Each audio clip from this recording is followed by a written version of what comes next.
On Monday, CNN published an article essentially blaming people who use inhalers for asthma or other medical conditions for contributing to climate change. That's eco-fascism.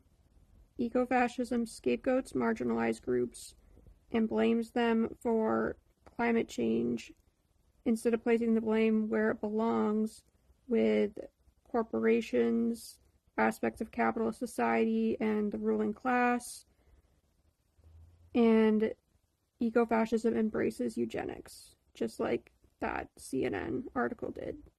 This is exactly why the environmental movement needs to incorporate disability justice and pay more attention to how disabled people are impacted by climate change, because disabled people are very vulnerable to the impacts of climate change.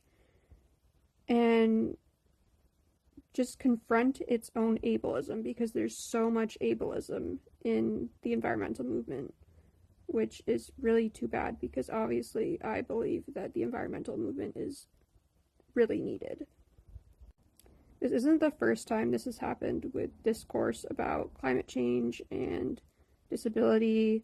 We've seen it with discourse about plastic straws, even though disabled people have said that some disabled people need to use plastic straws.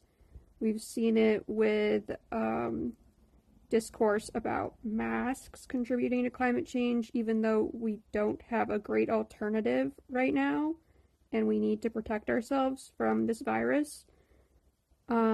We've seen it with discourse about packaging for certain items that disabled people need, like pre-cut fruit and stuff like that. And so many disabled people are at risk because of climate change. Even that CNN article acknowledged this when they mentioned that people who use inhalers are often very at risk because of the air quality. And to give one example, I have POTS, and many people have POTS now because of long COVID. And we are often severely impacted by hot weather.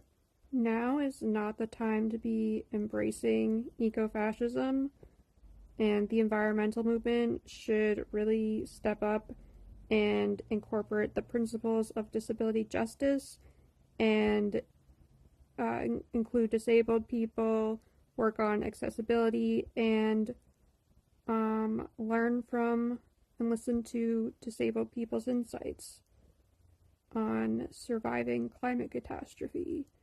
And I'm going to include some resources that might help if you want to learn more about this.